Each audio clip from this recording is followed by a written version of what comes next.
আজকে একটা ভিন্ন ভিডিও নিয়ে চলে আসলাম। কতটুকু ফানি উঠেছে এটা দেখাবো আজকে। তো আসসালামু আলাইকুম, সবাই কেমন আছেন? আলহামদুলিল্লাহ, আমিও ভালো আছি। তো এই তো দেখতেছেন আমার খাটের অবস্থা, জিনিসপত্র সব এলোমেলো হয়ে আছে। এই খাটটা পুরো ডুবে গেছে, অল্পটুকু শুধু বেঁচে ছিল। এই তো ফ্রিজ দেখতেছেন যে ফ্রিজের নরমাল পর্যন্ত ডুবে গেছে। ফ্রিজটা খাটের উপর উঠাইছি তো রক্ষা পায় নাই। এই তো ডিপ নরমাল সবগুলো পরিষ্কার করে আমি ফ্রিজটা এক পাশে রেখে দিয়েছি।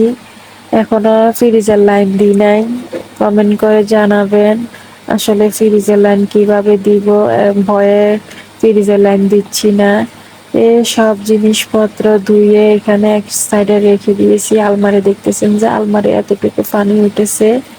দুই তাক আলমারি, আলমারি দুইটা ডুবে গেছে। এটা দেখতেছেন ওভারড্রপটা পুরো দমে রুমের পানিতে মানে ভেসে গেছে একদম।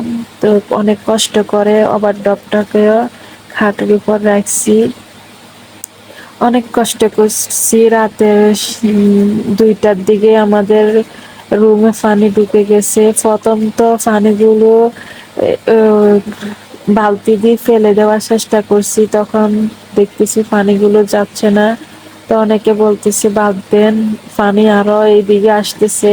তো এই জন্য পানি ফেলে দেওয়া বন্ধ করে রাতে 2টা থেকে জিনিসপত্র সব গোছানো শুরু করছি।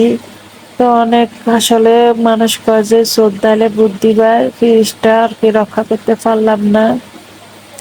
আলমারির জিনিসপত্র নিচের তাকের মাঝখান তাকে সব জিনিসপত্র সরাইছি। তো দেখতেছেন যে খাটের অবস্থা। এই খাটটা বাছাইছি, খাটের উপরে টেবিল রাখছি, টেবিলের উপর খাটটা রাখছি, এই জন্য খাটটা বাছাইতে পারছি আর কি। অটোমের খাটটা একটু রিস্কি হয়ে যায়। অনেক কষ্ট করছি, অনেক মানুষ আসলে ক্ষয়ক্ষতি হয়েছে। ফেনীতে অনেক ভয়াবহ অবস্থা হয়েছে। আসলে এগুলো চিন্তা করলে এরকম ভয় ভয় কাজ করে। এখন একটু বৃষ্টি হলে আসলে মানে মনেতে একটু আতঙ্ক সৃষ্টি হয় যে কখন নাকি আবার ডুবে যায়, এরকম আর কি। তো এই তো দেখতেছেন আমার খাটের অবস্থা। এখনো পুরো দমে খাটের পানিগুলো শুকাতে পারলাম না। এই তো এখানে দেওয়াল পর্যন্ত পানি উঠছে, যে দাগ হয়ে গেছে, দাঁড়ালে মানে এক বুক হয়ে যায়। তো সবাই আমাদের ফেনীবাসীর জন্য দোয়া করবেন। তো সবাই ভালো থাকবেন, সুস্থ থাকবেন। আসসালামু আলাইকুম।